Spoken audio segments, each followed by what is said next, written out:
que você estudou exatamente nesse seu doutorado, César?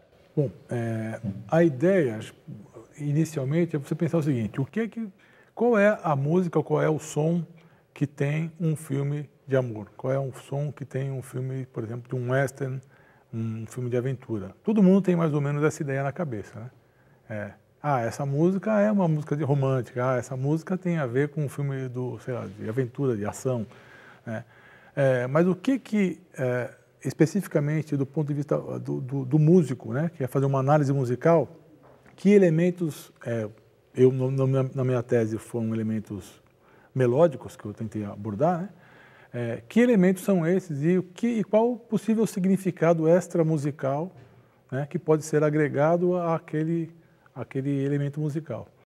O objetivo geral desta tese é a análise de partituras musicais que acompanham cenas de amor. Em princípio, a filmografia cujo tema central é o amor, no dizer de Brownrigg, um melodrama romântico, será ponto de partida para nossas análises. Porém, dado o hibridismo de gêneros na produção cinematográfica, especialmente a hollywoodiana, incluímos algumas análises de cenas de amor de filmes cujo gênero dominante é outro. Então, na verdade, essa foi o foco central da tese foi esse, né? Por que uma música de amor é uma música de amor, né? E por que uma música de ação não serve para cena de amor? Pode-se dizer que você buscou padrões musicais, identificar padrões que existam e, como você disse, identifiquem alguns gêneros musicais ou gêneros fílmicos, no caso? Exatamente. No meu trabalho eu cito um outro autor, que é o Mark Brownrigg, né? É a tese o doutorado de filosofia dele, né? Que ele fala exatamente isso, que é os gêneros fílmicos e a música correspondente, né? Então ele aborda, mas só que ele não faz uma abordagem musical, que é o que eu fiz no meu trabalho. E eu, em vez de tentar generalizar, né, colocar quais são os paradigmas, como ele coloca, os paradigmas musicais do western, os paradigmas musicais do filme de ação, do filme de terror, do romance, eu peguei só o romance e analisando a partitura, é o que eu trabalho, que dele não visa a partitura, né?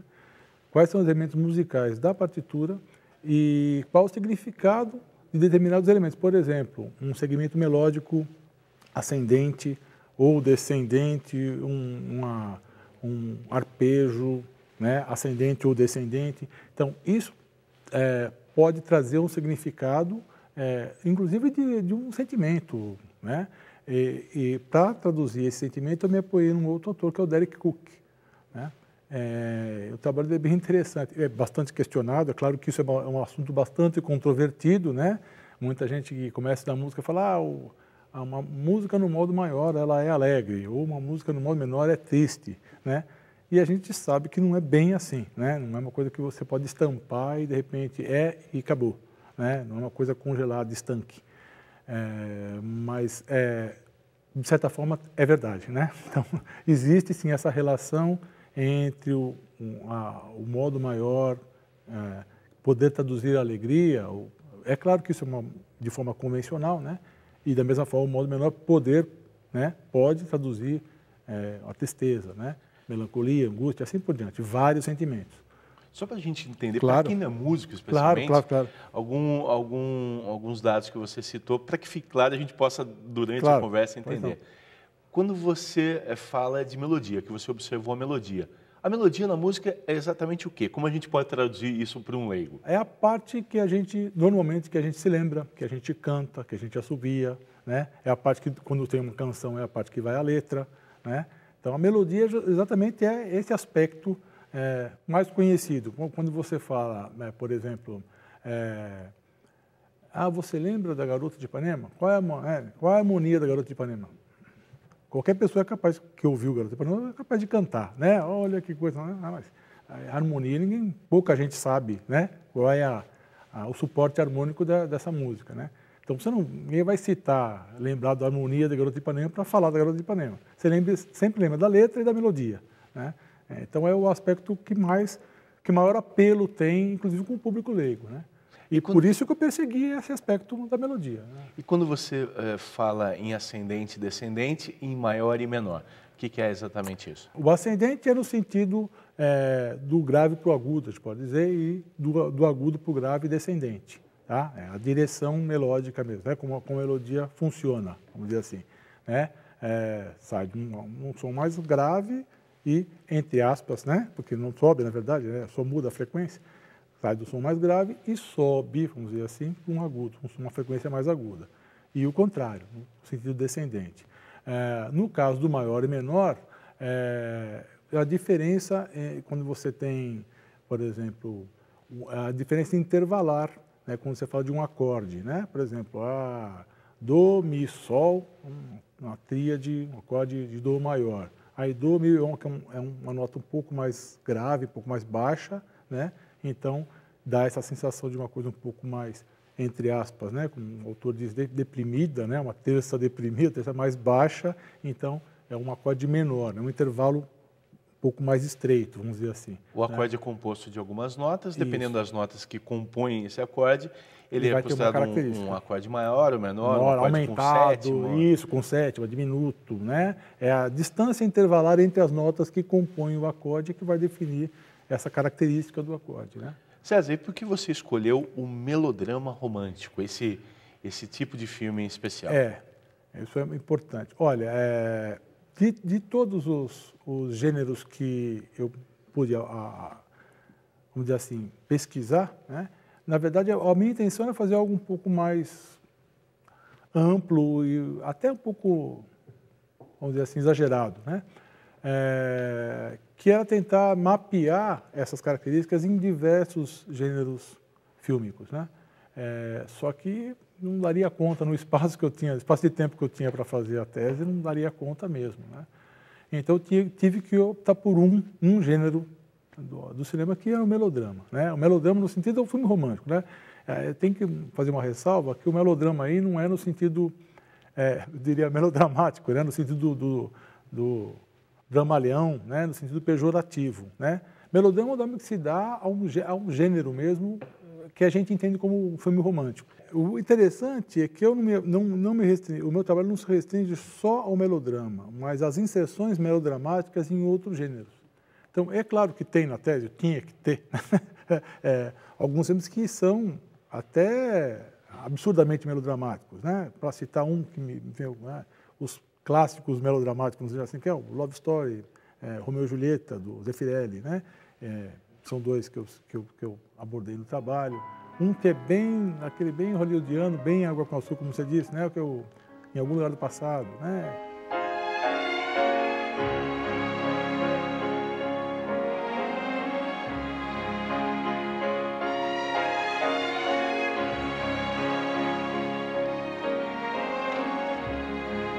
São filmes que você fala, nossa, absurdamente melodramáticos, eu diria, né?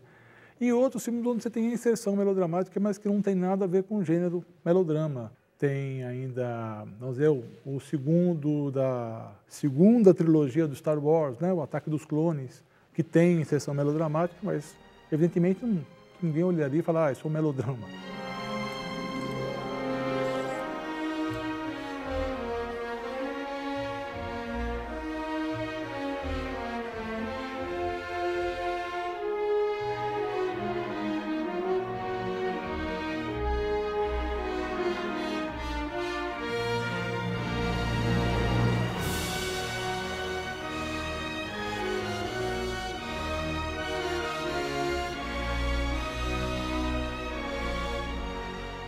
Eu, na verdade, fiz essa escolha para perceber a inserção ou as intervenções, vamos dizer assim, do melodrama em outros gêneros.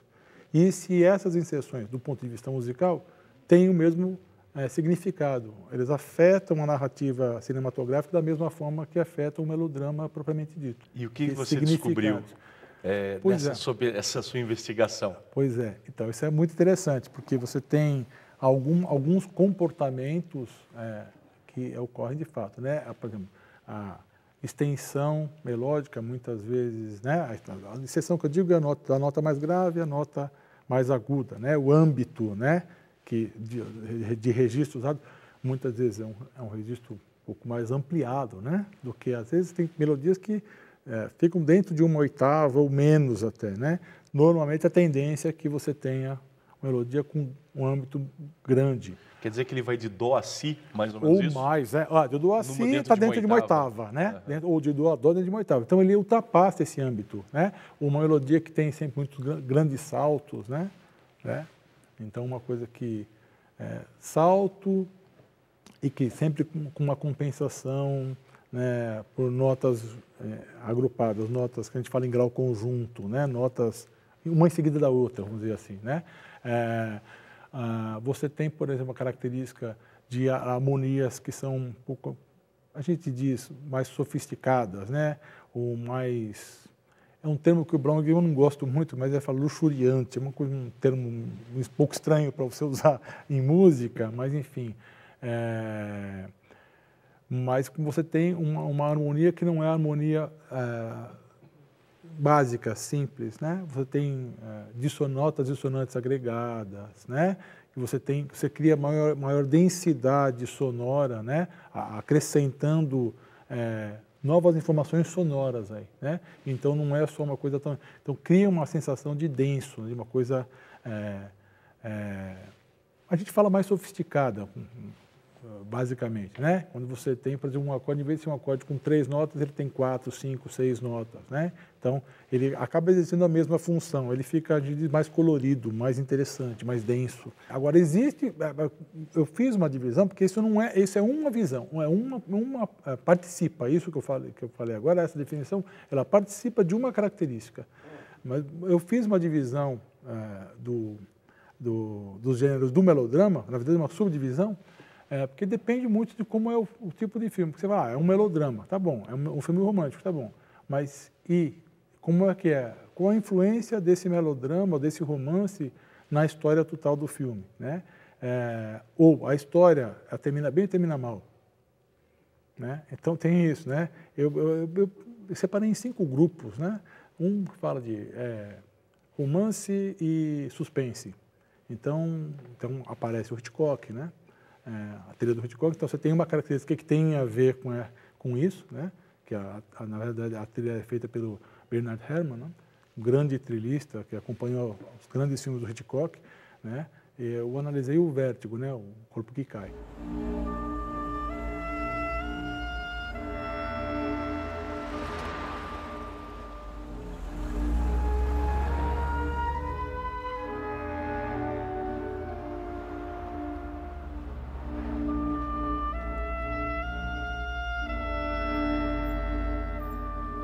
Maravilhosa a trilha ali, né? Maravilhosa, né? E você fala, poxa, e comparável mesmo aos grandes compositores românticos, né? Que a gente conhece lá da música erudita, né? Grandes compositores lá, o Mahler, pós-românticos até, né? E com uma sofisticação incrível.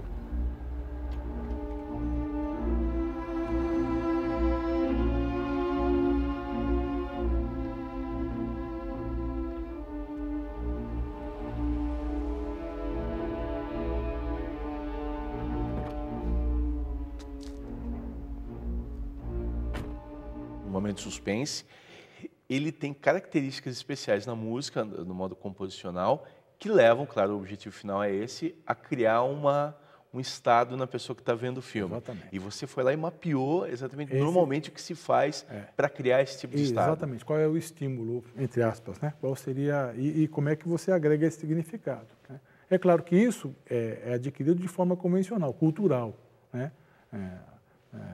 Você não viria citando outro Hitchcock, né? A famosa cena do chuveiro, né? Da faca. Da faca, né? Jamais alguém pensaria aquilo como uma cena romântica, né? Com aquele tipo de sonoridade.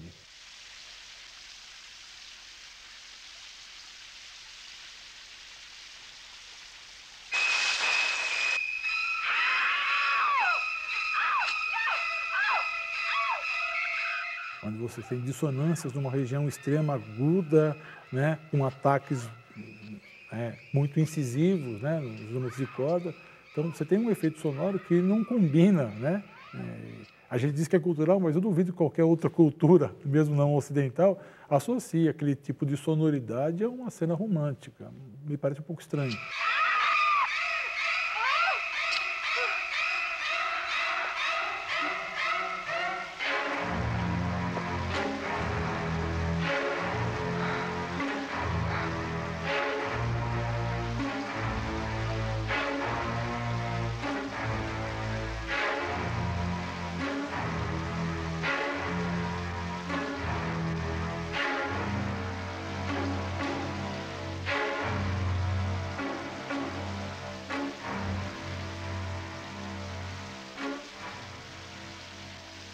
Quantos filmes você analisou no total? No total, inicialmente eu comecei com que foram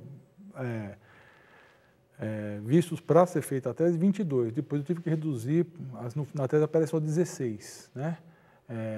Porque não tinha espaço, o tamanho do trabalho ia ficar muito grande, né? E alguns eu nem cheguei a terminar, algumas das análises que ficaram de fora. Por quê? Porque a intervenção, como eu estava interessado em falar do melodrama, a intervenção melodramática em determinados filmes, ela acaba sendo secundária, periférica à narrativa.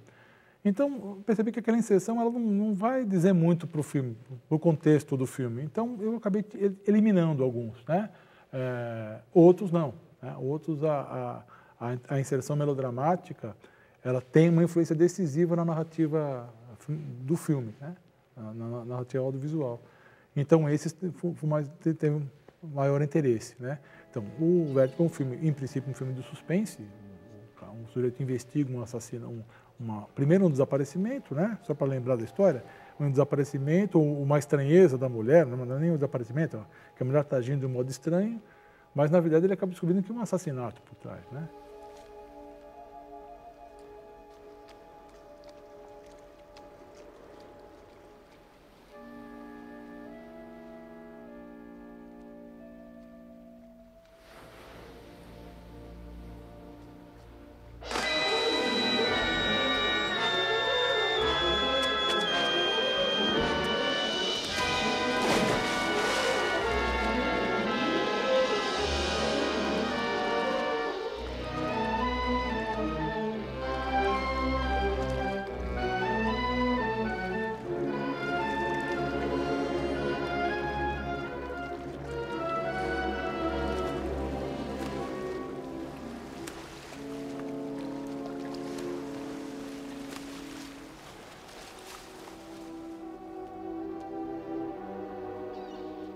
Então é todo um filme de suspense, só que ele acaba se apaixonando pela mulher que está sendo investigada, por ela.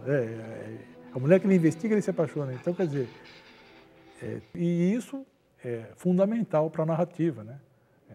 Essa paixão dele, quer dizer, a inserção do melodrama, nesse caso do suspense, mudou toda a história, né? Tem muito a ver com o final da história e tudo mais, né? Bom, são coisas que talvez... Ao assistir um filme de maneira casual, a gente não tenha se dado conta, mas o filme causa tudo que causa, enfim, no telespectador, muito por conta da trilha e como ela foi construída. Enfim, o trabalho autoral, não só do diretor, enfim, mas também da música, que é impossível de se estar desassociada do enredo do filme. É isso, né? Claro, claro. Eu vi um documentário, já faz alguns anos, que falava exatamente do Psicose, do Hitchcock, né? E esse documentário mostrou uma cena que é bastante... Agora está bastante comum, mas que é a mocinha que rouba o dinheiro do começo do filme e ela está fugindo da polícia, né? Então, no início ninguém sabe direito o que vai acontecer. Na trilha original, né? Ela está dirigindo, fugindo, está na estrada, ela acha que alguém está perseguindo, ela olha no espelho, sempre está desconfiada, né? E a música que acompanha essa cena é tensa.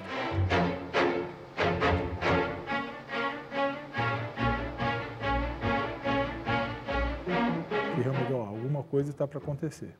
Nesse documentário, tiraram a música. E só mostraram a moça dirigindo o carro. E o comentarista, que era um trilhista, eu não me lembro o nome dele agora, é um trilhista antigo, ele falou, olha, você olha para a cena, ele falando, né, mostrando a cena, e você está vendo uma moça bonita dirigindo o carro. Ela pode ter saído de um shopping. Só a imagem não diz nada. Você não sabe que tem uma trama, você não tem a sensação de suspense, nada. Quando você coloca a música, você fala, alguma coisa vai acontecer com ela. E de fato vai, né?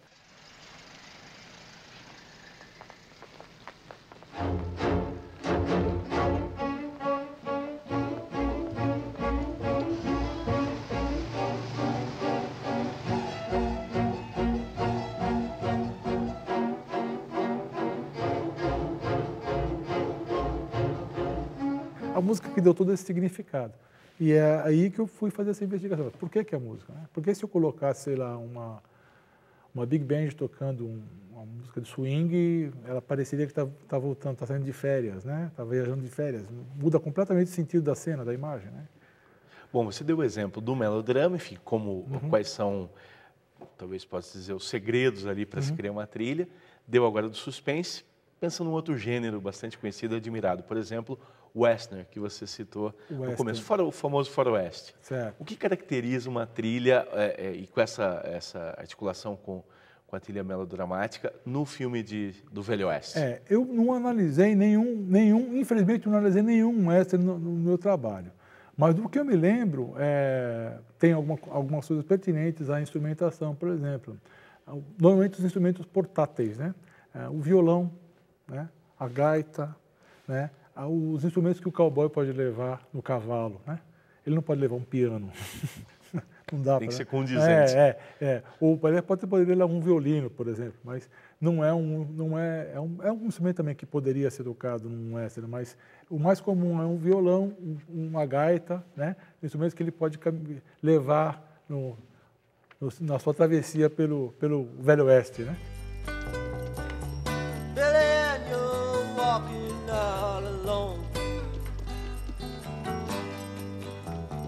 They say that Pat Garrett has got your number. Muito apelo da música regional americana, né? Folk americano, exatamente, né?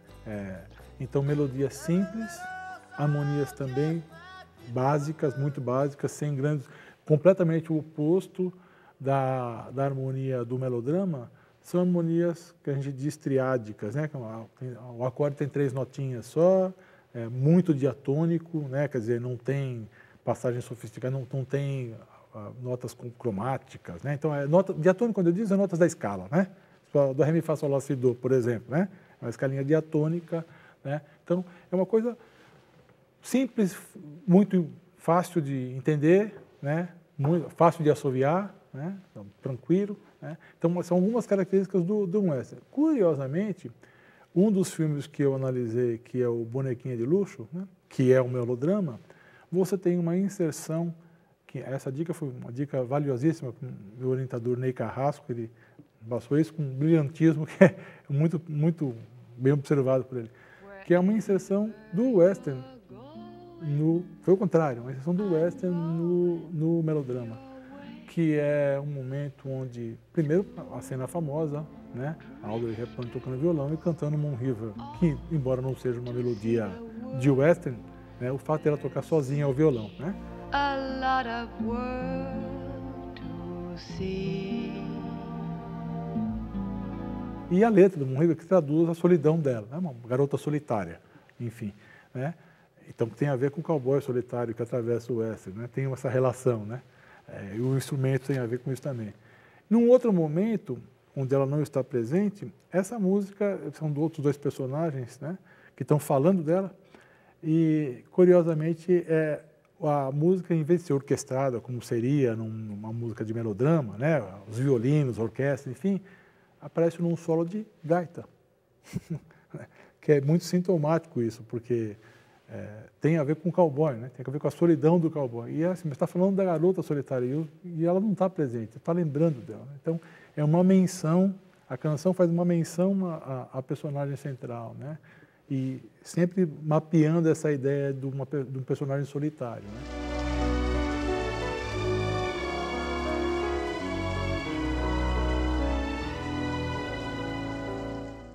Tubarão, do Spielberg, aquela cena que cria o momento que o tubarão vem chegando para o ataque. Eu imagino que são 2 notas se revezando mesmo.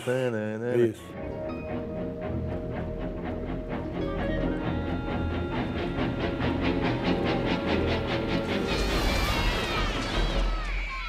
No caso do tubarão, é muito interessante, porque eu até citei as 2 notas graves justamente por causa do tubarão que você citou, né? São 2 notas graves que se alternam, né? Numa distância de semitom, se não me engano, né? Ela fica no grave, né? E a trilha, nesse caso, não sei se você deve lembrar, porque você está falando dele, né? Já começa, no começo do filme, começa com a trilha como se você fosse o tubarão, né? o ponto de vista é do tubarão, né? A câmera caminha no fundo do mar, né? Fazendo um zigue-zague como se fosse o próprio tubarão, né? Com aquela música. Então, a partir dali, toda vez que você ouvir aquelas duas notas, você vai associar. Ninguém vê o tubarão no começo do filme, ninguém vê. Que, aliás, né, ele aparece até no primeiro, ele aparece muito pouco, porque não tem muito recurso, o tubarão não era muito bem feito, era um boneco lá, não era muito legal, né? Segundo eu li, não era uma coisa muito interessante, né? Então aparece só a cabeça, só a boca, só algumas partes do tubarão, nunca aparece ele por completo, né? Assim, né? Visivelmente, né? E muitas vezes a trilha faz o papel do boneco, né? Ela substitui a presença do tubarão, a presença física do tubarão.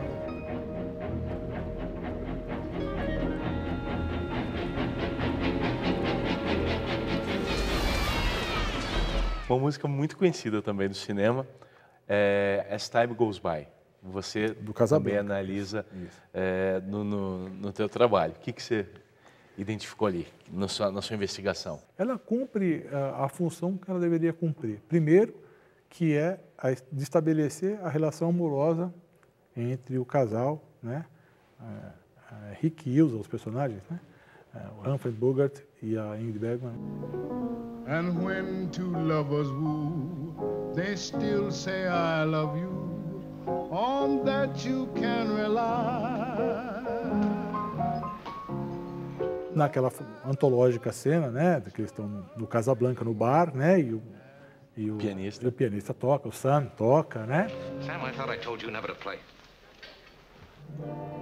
E aí ele fala, ó, né, pedi para você não tocar mais isso. Ali a gente já percebe, ó, por que ele não pode tocar? E aí, quando eles se encontram, um olha para o outro, aí tem, né? Então já estabelece um elo amoroso entre os dois. Então, a primeira função é essa, ó. Essa música é significativa para um passado amoroso que os dois tiveram, se separaram não faz muito tempo. Você vai ter a manipulação dessa música pelo Max Steiner, que é o trilhista do filme. Ele vai usar pequenas células, pequenos fragmentos melódicos para fazer um tratamento orquestral, né? E que vai servir como fundo para várias outras cenas onde estão os dois personagens principais, inclusive a cena final.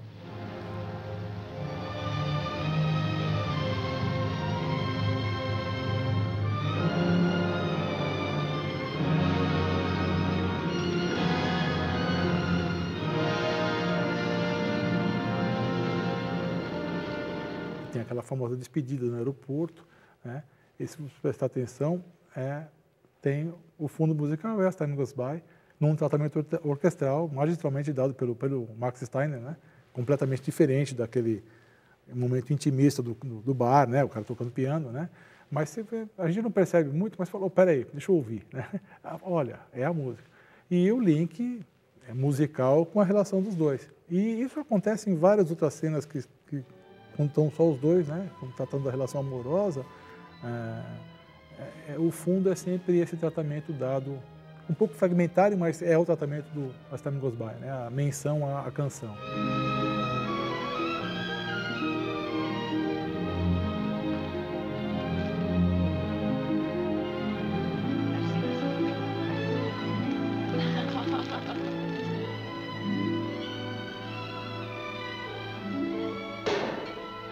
Esses elementos, na análise que eu fiz, eu consegui detectar, né? De uma coisa passada, de um certo conformismo, né? Não deu certo, não vai dar certo, e uma coisa assim, ó, a gente se gosta, mas não vai dar certo, então está tudo bem, né? Então esses elementos eu consegui identificar, usando lá a referência do Derek Cook, né? Que eu cito no trabalho, né? Então esse significado extra musical, né? Você pode traduzir. César, eu queria te agradecer pela entrevista. Eu que agradeço o convite. Pela generosidade, te parabenizar. Imagino que tenha sido um trabalho muito prazeroso de ser feito. Com certeza. A gente vê como é interessante discutir e relembrar momentos como esse. Parabéns e obrigado. Obrigado, Igor. Agradeço.